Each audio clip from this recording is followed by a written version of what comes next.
Hello, it's 9 p.m. in RTD. It's time to English New Edition for tonight's headlines. We have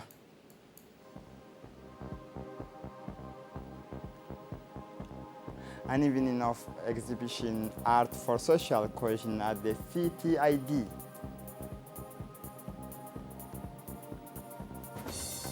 For the international scene, a humanitarian crisis in Afghanistan, 40 million people are on the verge of starvation. Welcome to our newsroom.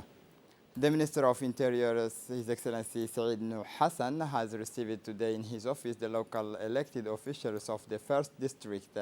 The meeting has brought together executive file agencies including neighborhood leaders, the elder and the leader of the popular neighborhoods. In addition to the Minister of the Interior, this meeting was attended by the Prefect of the Djibouti City, Osman Bile, the sub-prefect of the 1st District, Abdi Hassan, and Lieutenant Shamsan.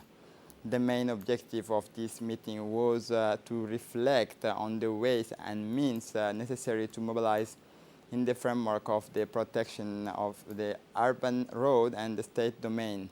The emphasis was put on the practices of the inhabitants of the popular district causing nuisance to the work spaces and public ways and causing the degradation of the environment.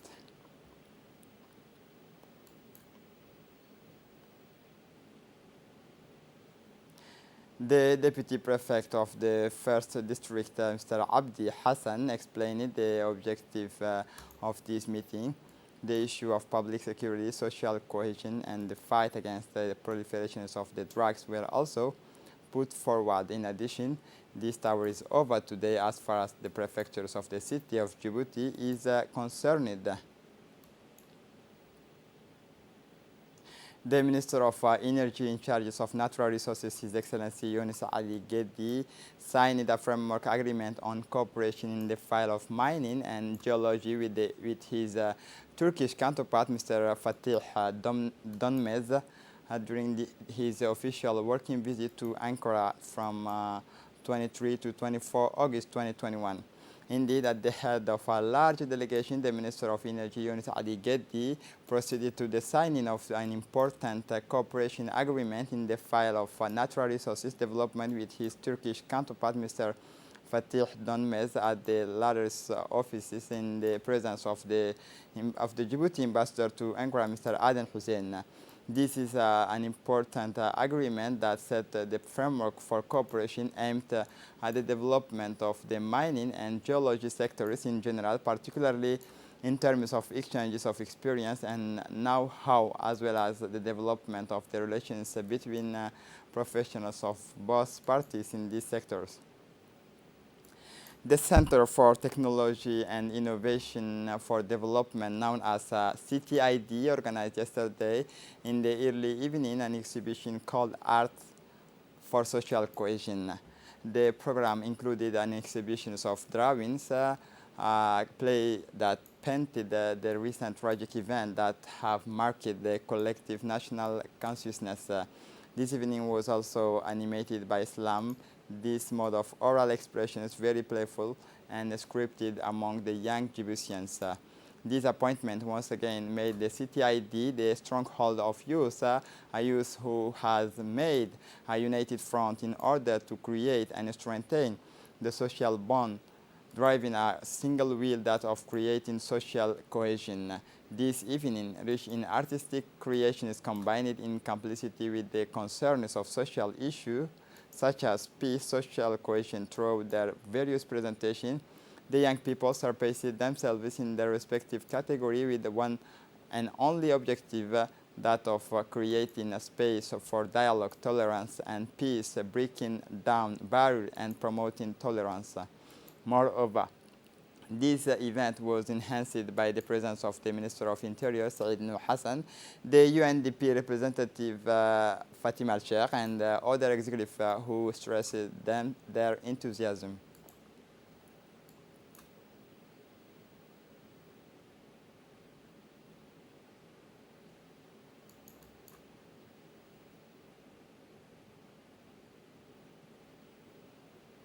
The participants have indicated in their interview that it will be launched in March 2017 during the week of the Francophonie. The Center for Technology and Innovation for Development intends to raise the technological potential of the country on the regional and international scene.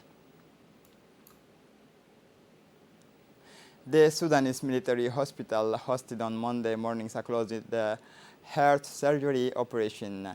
The operation consisted in the closure of the persistent arterial canal of a child aged 2 years and a half. This operation, the first of its kind in our country, was performed by the doctor commanders of the National Police, Dr. Mahyoub Abdallah Mahyoub, thoracic and cardiovascular surgeon. Since his birth, the child suffered from this congenital cardiac pathology, and now, thanks to this operation, the little boys will be able to live normally. And the participants have indicated it is a first of its kind. He said that the surgeon doctor is Mahyoub Abdallah Mahyoub. The first closed heart operation took place in Djibouti, precisely at the Sudanese military hospital this Monday morning. This operation, which was a real success, consisted in the closure of the persistent arterial canal on a child aged 2 years and a half. It was performed by the commanders of the National Police.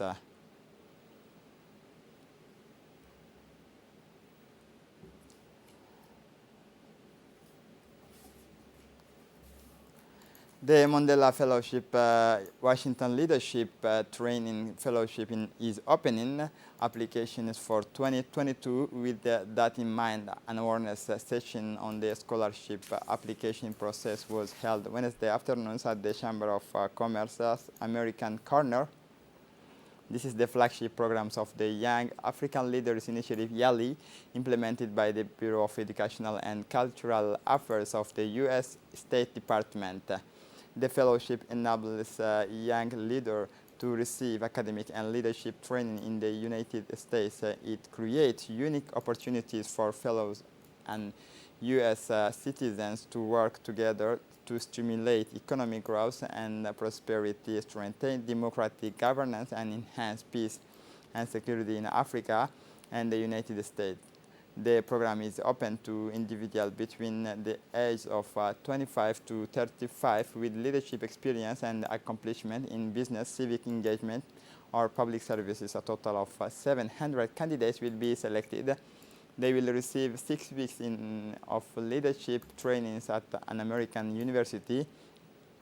The training will focus on modules related to business, civic engagement, and public management. After the institute, the fellows will gather for a multi-day summit in Washington, D.C. The program aims to develop skills and empower African youth to be leaders in their respective industry and community.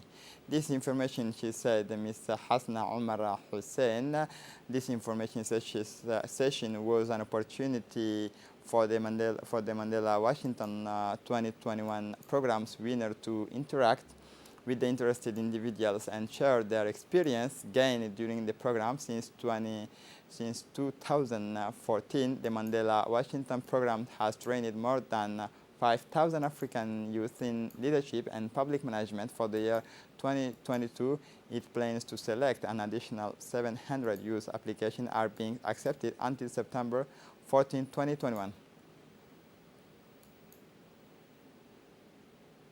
It is with great sadness that the Court of Account has learned the death of Mr. Muhammad Mahmoud Hassan, President of the Chamber of Account and Budgetary Divisions of the Supreme Court, which occurred on Wednesday, August 25, 2021, following a long illness abroad.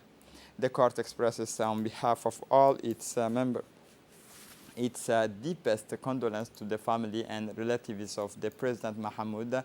After working in the Ministries of Finance, Mr. Muhammad Mahmoud Hassan was appointed President of the Chamber of Account and Budgetary Disciplines of the Supreme Court in 1997, a position he held until the end of 2009. Inna lillahi wa inna ilayhi raji'un.